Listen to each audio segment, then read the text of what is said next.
The movie starts with Kabir looking at a video on his phone where he is recording the happy moments he spent together with his ex-girlfriend Simran. He cries while watching the video and then forwards the video to his entire friends group. There Simran is attending a party with her friends when her husband Samir watches the video and pulls her aside from the crowd and threatens her that he will beat Kabir up. Samir pulls up to Kabir's house where he finds him sitting on the floor drinking. He hits Kabir multiple times but Simran comes and stops him and asks him to leave them alone and that she will handle the matter. Kabir is angry and says to Simran that she is a traitor and that she left him and married some other guy. Simran says that if she is a traitor then he has also betrayed her by promising that he would marry her but never did. She says that she does not recognize this guy who has given up and is living an incomplete life. Kabir meets up with his editor Siddharth who is also his friend. Kabir says that he wants to write a book. He complains that he has taken advance money for 3 books but never completed them.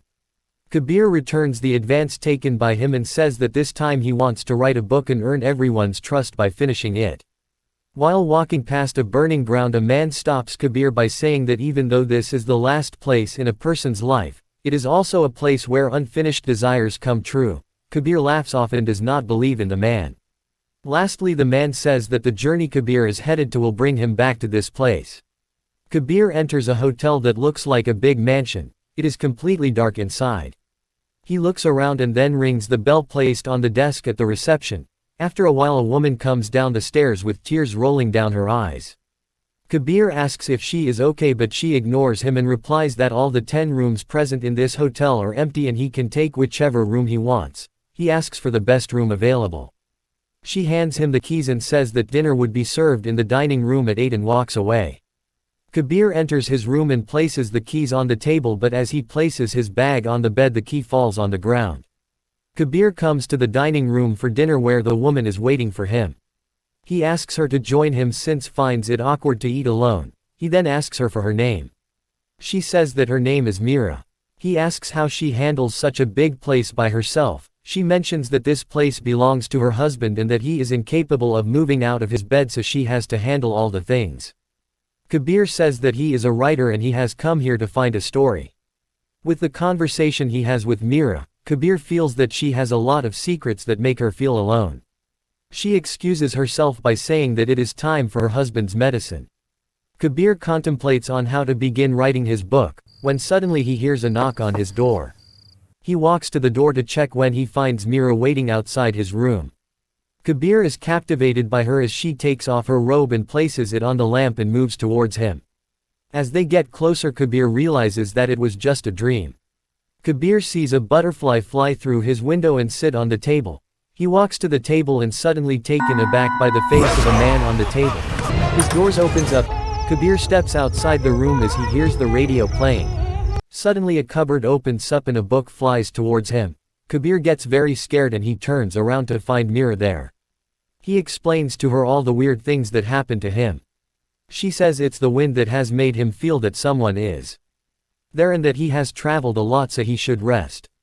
The next day when Kabir is packing his bag, he overhears Meera talking in a male voice on the phone. When he looks at her she replies that people behave properly when they know there is a man in the house. She asks Kabir where he is headed. He replies that he is going out in search of a story. He asks her if there are some places he can visit. She says that near a dry fruit shop there is a temple. She hands him a tiffin since he hasn't had breakfast yet. On this way Kabir asks a man if he knows a dry fruit shop nearby. The man replies that it has been 1.5 years since the shop moved inside the city. Kabir realizes that Meera hasn't been outside her home for 1.5 years. He asks her the reason behind it. She avoids the question and says that he is trying to find the story inside this home instead of finding it outside. Kabir admits to what Meera is saying is true, to which she replies that he should write about the story that is brewing between them. Kabir and Meera grow closer to each other after their conversation and they start spending time together. One day when they get close to each other, Meera pushes Kabir away and starts to walk away. Kabir gets confused and asks her why she got close and then walked away. He asks her to come with him to a place where wishes come true but she replies that she cannot get out of this house. He asks her whether she wants to be with her. She replies yes and then he forces her to go with him. In the car, Meera warns Kabir that he is making a mistake, but he doesn't listen to her. And then suddenly he sees a man standing in front of the car. In order to avoid him, the car crashes into a tree. The police arrive at the scene and ask for their statement. Kabir starts speaking, but Meera cuts him off by saying that they crashed because they were avoiding a rock that was placed in the middle of the road. After reaching home, he asks why she lied. She says that she told him that she cannot go out of this house. Kabir overhears Meera's conversation with her husband and gets enraged by it and starts packing his stuff when he realizes that he is again leaving an incomplete relationship. He then visits the burning ground and asks the man over there to help him. The man agrees to help him but asks him to get something done before he visits the place. Kabir says to Meera that he is sorry for the way he reacted and offers her to drink with him. After Meera falls asleep, the man comes to the house and he starts chanting the mantras so that they can identify the bad spirit.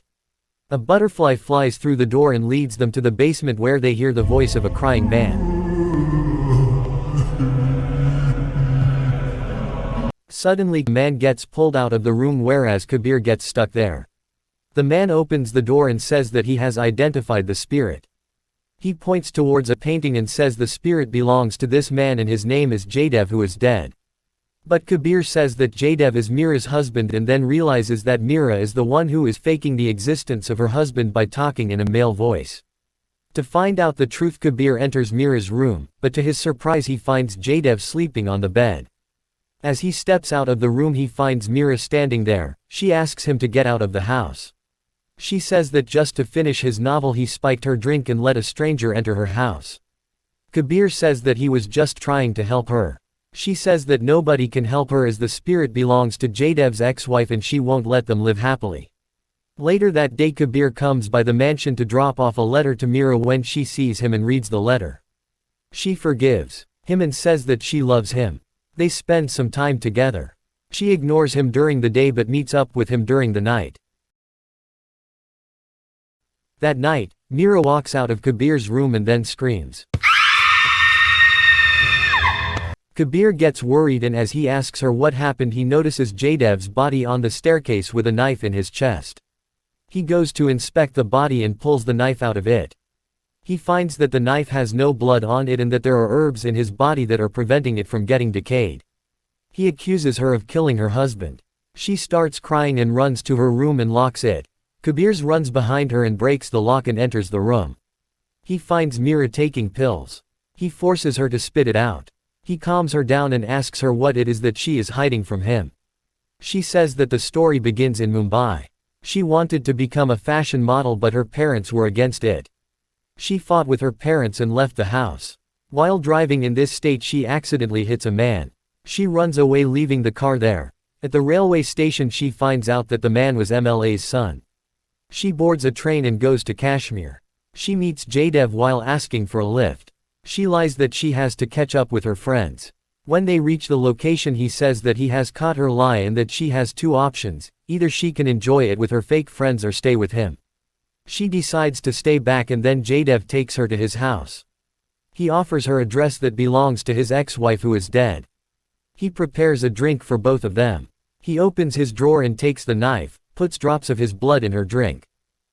From that day, Meera becomes blind in Jaydev's love. He shows her the collection of his butterflies and says that he likes to trap beautiful things. One day Jaydev asks her to marry him but says that he follows a different ritual. He tattoos a chain on her back. They spend good time with each other. However, one night Jaydev grabs a cage and a bottle and heads out towards the forest. Meera follows him. He takes the bird out of its cage and kills it with his knife. He lets the blood of the bird fall all over him. A butterfly comes towards him and enters the bottle. Meera gets scared after watching all this and runs away. She opens her cupboard and starts to pack her bag. But she hears Jaydev's footsteps, so she pretends to sleep. Jaydev catches her pretense and says that she shouldn't have all that. She says that he lied to her, to which he replies that if she had known about all this she wouldn't have stayed with him. He confesses that he worships the devil since he does not believe in the existence of God. He stops her from leaving and in this fight Meera pushes him and falls from the first floor. The doctors declare that he would remain paralyzed from waist down. Meera thinks this is her only chance to leave, but before going she decides to free all the butterflies he had caught. Jaydev gets devastated watching all the butterflies fly away. That night he commits suicide and leaves a letter for her. Jaydev writes that he wants to escape but she won't be able to since he has given a copy of this letter to his lawyer. If she goes missing or if his dead body is found, the blame of killing him will be on her. He has also informed the lawyer about her hit and run case. Now she has to live with him in this house whether she wants it or not. She asks Kabir to leave her, but he says that he will stay with her till the end. Kabir visits the man from the burning ground. He advises him to burn the body, then only the spirit will be free. Kabir asks Meera to give him the address of the lawyer so that he can steal the letter from his office. Kabir reaches the location to find out that there is no office but a graveyard. He tells her that Jaydev has tricked her into thinking that she is trapped. He tells her that they need to burn the body according to proper rituals in the burning ground to get rid of him. They put his body in a car and start driving towards their destination. In the way the car stops abruptly. Kabir finds out that the car is out of coolant. He asks Meera to stay in the car while he goes in search of water. She hears a loud scream and thinks that Kabir is in danger. She gets out of the car and starts searching for him. The car starts driving automatically, hits an electric pole and catches fire. Kabir finds Meera but notices the car and runs towards it. He gets Jaydev's body out of the car and they burn the body with proper procedure. However, Jaydev's painting starts laughing while his body is burning. The next few days Meera and Kabir spend some peaceful time together thinking they got rid of the problem. But one night Meera finds the car and the man in front of her house which was involved in the hit and run case. Suddenly Jaydev pounces on her and she screams. Kabir starts searching for her by following her voice and then finally sees her trapped in Jaydev's painting. Kabir calls the man from the burning ground and shows him the painting. He says that it is a portal, not a painting. Kabir does not believe him, so the man puts his hand inside the painting. Kabir is shocked to see this. The man hands him a piece of newspaper which states why he died. He says that he belongs to a world that is beyond the painting and says that they need to save Meera as soon as possible. The man starts explaining that there are 7 levels between heaven and hell. 1 nail for each level. He collects the ashes of Jaydev and says that if his ashes and soul become one, Jaydev has to follow the rules of this world and leave it. He instructs Kabir that as soon as the butterfly in the jar becomes alive he needs to put the ashes on it for the soul and body to become one. Kabir sits in a room with a jar in front of him. Wind starts blowing wildly, breaking all the things in the room. The container of the ashes starts flying and falls on the ground floor. Kabir runs for it but sees that the butterfly has become alive. He jumps from the balcony, grabs the container and runs upstairs, but the butterfly breaks the jar and flies away. Kabir tries to catch the butterfly but it kills itself by entering a fan and its blood splashes on the painting which has 2 wolves. From a screen Jaydev says that he will be present wherever the blood splashes. The wolves try to kill Kabir but he eventually makes them run away, but while running away they wipe their blood off another painting of a haunted man. The man in the painting tries to kill him but Kabir hits him. In the injured state the man tries to reach a painting to make it alive but Kabir, even though he is hurt badly, tries to reach the man's blood and wipes it on his mouth. Jaydev's spirit tries to take over Kabir but he hears Meera's voice asking for help. He regains control over himself and drinks the ashes from the container. Finally the spirit escapes his body and Meera also becomes free from her trap. In the end it is shown that Kabir completes his novel and thanks Meera for her love and support.